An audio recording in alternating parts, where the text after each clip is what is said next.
So our next speaker is Caroline Mason.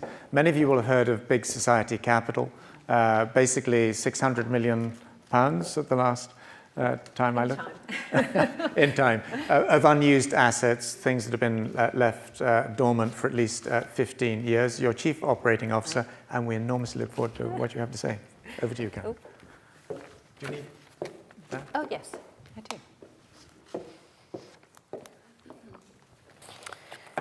Hello.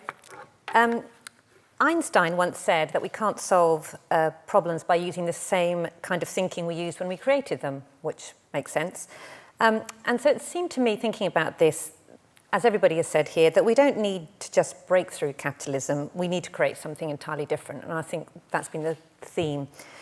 And so I looked through history and try and find something slightly different. And so I'd like to make a comparison between two groups, which at first would seem to have nothing in common and certainly nothing to connect them with, and how they apply possibly to Big Society Capital. And those two groups are the creators of Apple and the suffragettes. So bear with me. So Apple hasn't succeeded in redefining our individual and personal interaction with digital content by competing with Microsoft on technology or price. They've done it by imagining a completely different experience for us. And the suffragettes didn't undergo force feeding and imprisonment because they had a passionate belief in the voting system, but actually because they could envisage a world where women were equal in all respects. And I think what these two groups of people have of change makers have in common are three things. One is they have a really clear identity and a passionate belief, no matter what, that they stuck with, even if they were well ahead of their time and those around them described them as crazy nerds or hysterical idealists, not to be taken seriously at all.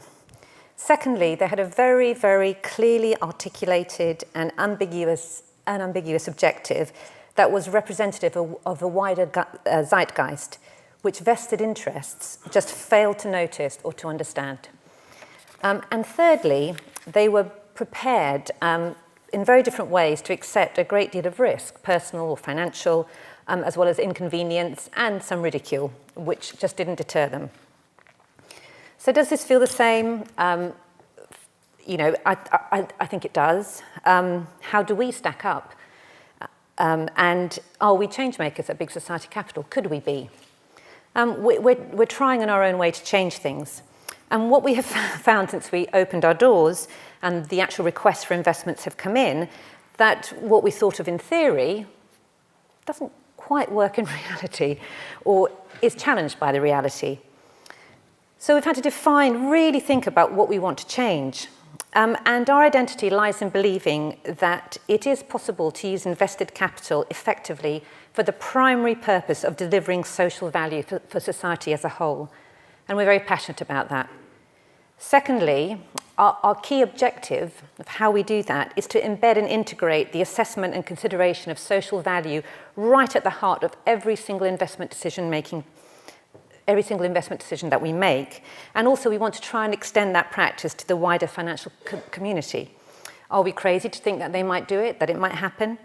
Probably, but it's very, very early days, and we ourselves are being challenged by what that means on a day-to-day basis. Thirdly, are we prepared to take the risks to make that happen, to really challenge and push the current conventions of what constitutes a good investment model? As the anthropologist Margaret Mead stated, never doubt that a small group of thoughtful, committed citizens can change the world. Indeed, it's the only thing that ever has. Could we even begin to aspire to be that for the growth of social finance? I have no idea. I hope we can.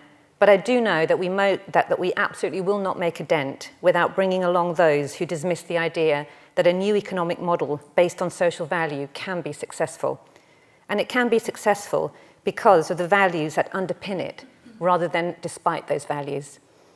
We need to resonate beyond the converted and the people like us. The suffragettes fought for all women, even those that fervently disagreed with them.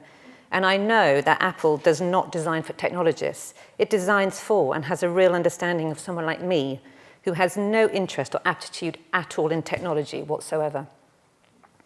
My eldest daughter is 18 this summer, and she'll be able to vote.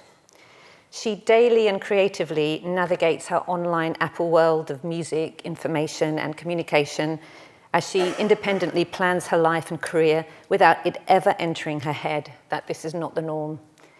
And then I realized that I really believe that anything at all is possible. Thank you very much.